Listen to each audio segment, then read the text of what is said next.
What was the single best decision in your life? Going on birth control to stop my horrendous periods. It turned out that I had endometriosis, and for years doctors just told me to take a Tylenol and deal with it.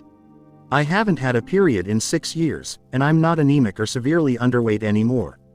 Plus, I can wear light-colored clothing and not have to worry about ruining any of it. I also don't have to call off work for cramps so bad that I'm throwing up. Stopped caring about what people think of me. I went skinny dipping outside at my girlfriend's pool and thought I was there by myself, but it turns out her friend, roommate, was at the house too. She took a pic of me and sent it to my girlfriend and me. We both laughed at it, and she said it was embarrassing. I told her it wasn't embarrassing, so she dared me to post it on here, so I did. That was the moment I stopped caring about what people thought of me. Voluntarily committing myself for inpatient treatment while I was having a total stress-related breakdown at college and became actively suicidal. I know everyone has heard some awful stories about inpatient treatment, and not every facility is good, but the place I went to literally saved my life. I will never be able to repay the people who made the biggest difference for giving me back my life.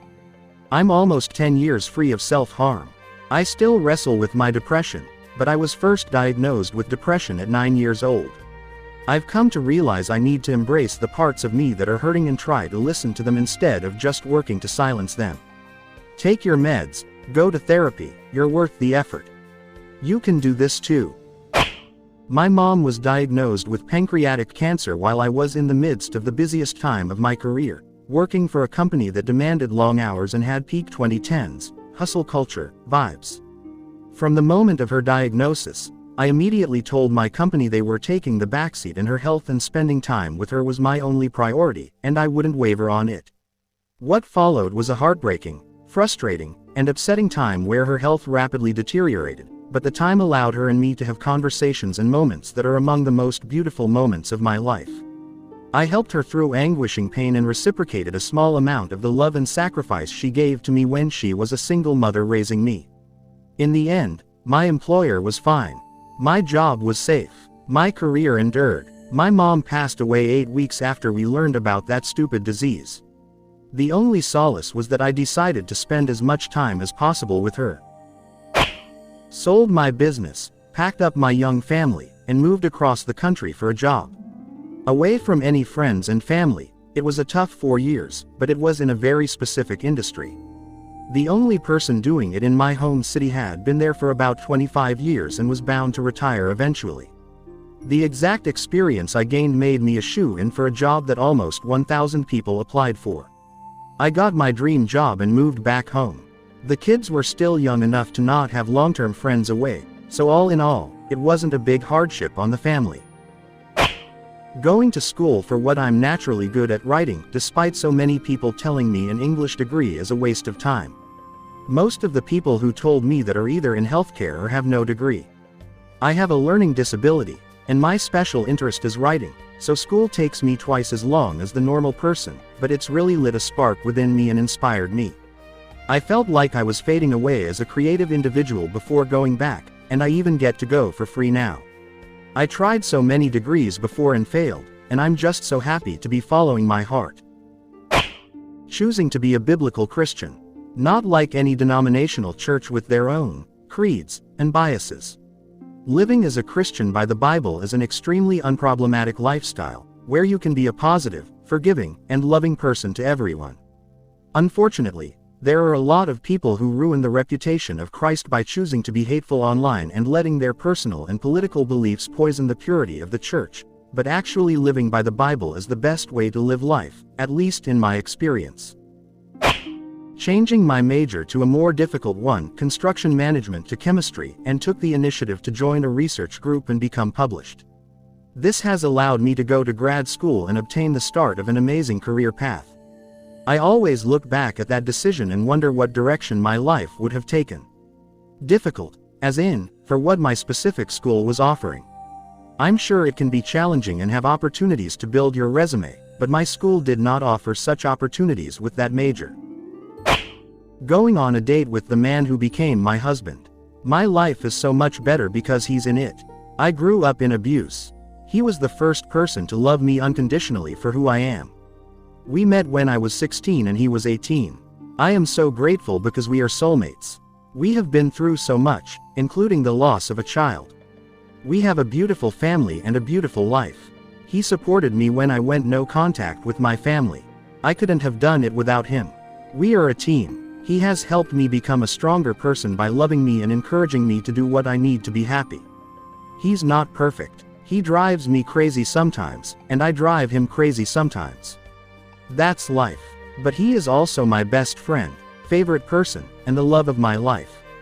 So much good came from meeting him and being together.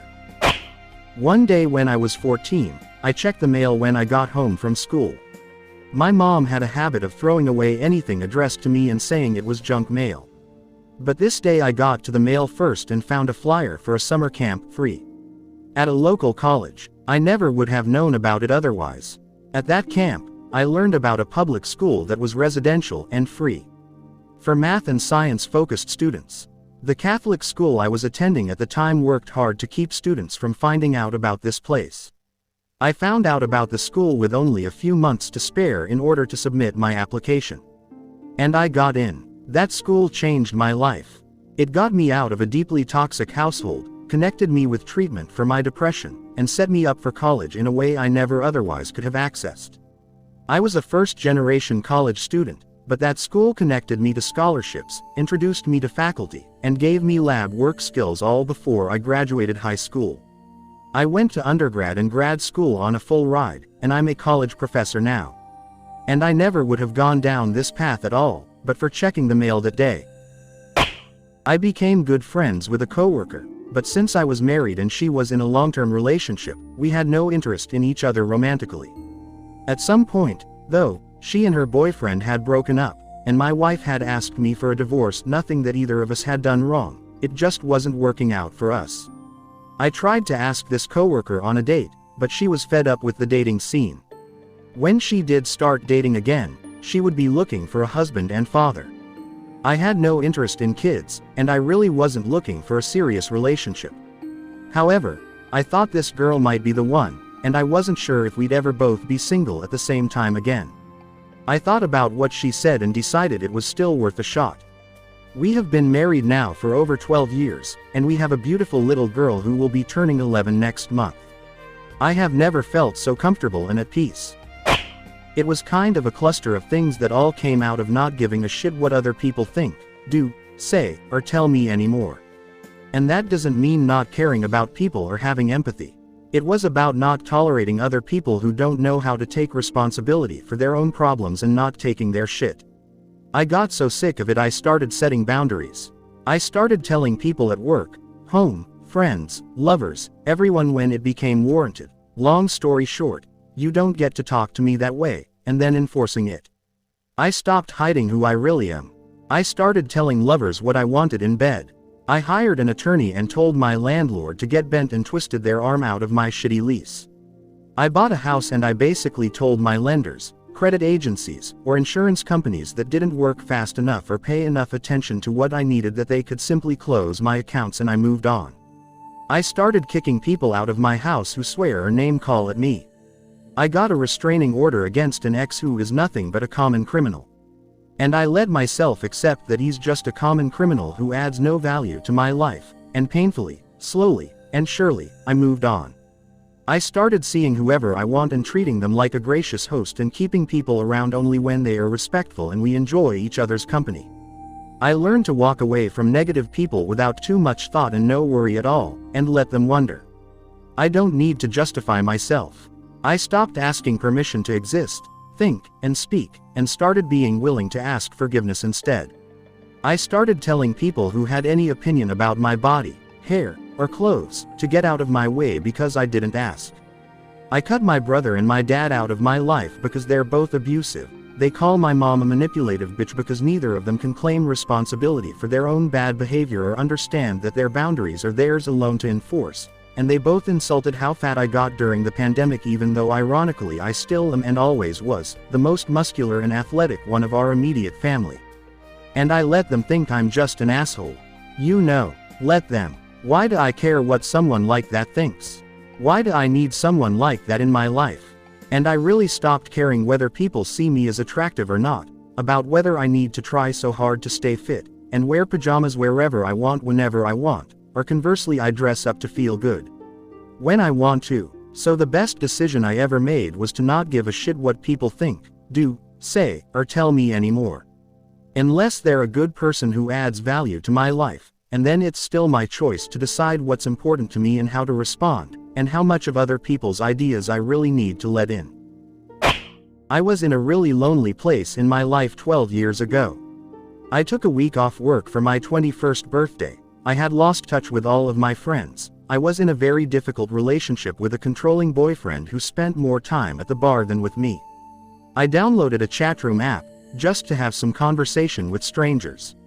I was in and out of different chat rooms. Everybody was either weird, didn't want to talk, or just not interested in talking to anybody that wasn't in their group. After a couple of days of endlessly leaving rooms, entering rooms, trying to talk to people, I decided to uninstall the app and forget about it. Just as I was about to close the app, a new room popped up on the list that I hadn't seen before. I told myself one last try and then I'll delete it. 12 years later, I'm married to the friend I made in that room. We would never have ever crossed paths in any walk of our lives. That split-second decision changed both our lives, as he wasn't into the whole chatroom thing either. It definitely was fate, and it scares me every time I think about the fact the life we share now could never ever have happened. Thanks for watching the video. Don't forget to like and subscribe to our channel so you don't miss out on the best Reddit stories.